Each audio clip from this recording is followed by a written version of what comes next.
Mixed plaster must be used immediately, so it's best to have all of your equipment at hand and ready set up before you start mixing. Get your spot board ready and make sure it's clean and smooth without a trace of any dust or grit that could get into the plaster.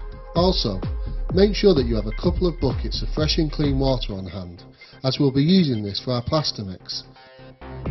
Pour the required amount of water into the mixing bucket, which should ideally be larger than a normal bucket. The rule is simple: half a bucket of water makes a full bucket of plaster. Now add some of your plaster, but not all of it, just enough that it begins to heap on the water. Next, plunge in your mixer and start mixing very slowly, swirling your mix around both clockwise and anti-clockwise and bringing it up and down to mix at all depths. We want to fully mix in and get rid of any lumps before adding more plaster. It will be very watery at this stage, so we'll add the next batch of plaster, again just enough that it sinks and heaps on top of the mix. Consult the handbook to calculate how much plaster you need to mix for your walls, and remember that we're only mixing enough for a single coat at 4mm thick at this stage.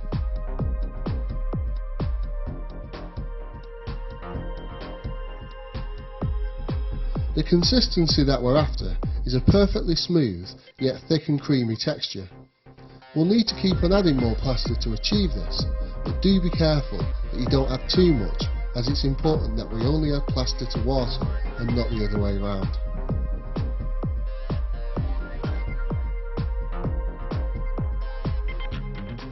Take a bucket trowel or a large margin trowel and scrape around the bucket to help stir in any unmixed lumps loitering around the edges. You might need to do this a few times. The aim is to try and get a lump-free consistency. An approximate rule of thumb is to test how well the plaster is sitting on the trowel. It should sit on the trowel without running off. At this stage, add the plaster in smaller amounts, handfuls, to avoid adding too much. We're now nearing the thick and creamy texture that we need.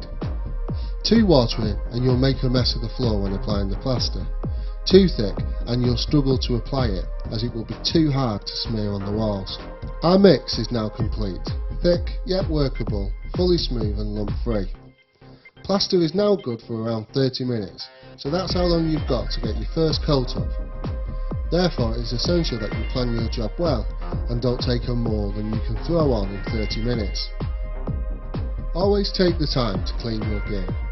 If plaster sets on your equipment, it is usually only fit for the bin, and the cost of your job can start to get out of hand. This is where an assistant can come in very handy, as they can be cleaning, putting on PVA and mixing while you're getting on with your job, or taking a much needed breather between coats.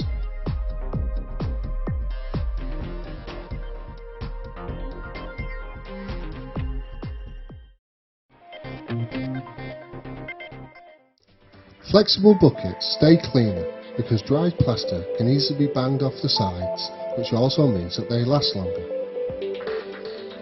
If in doubt, err on the side of over-priming a wall or having the PVA mix too rich.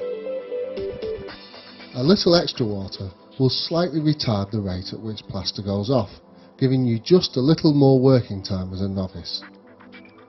And remember, plaster is cheap. It's better to have too much or throw away a bad mix than to risk ruining a good job.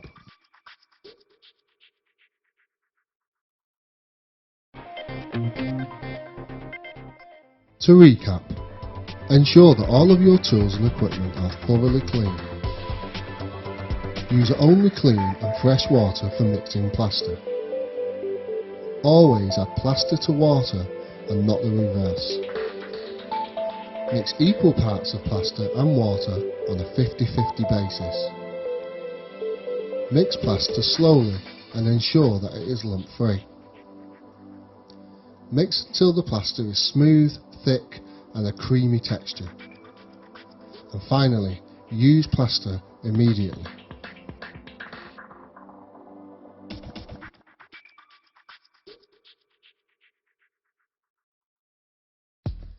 Safety.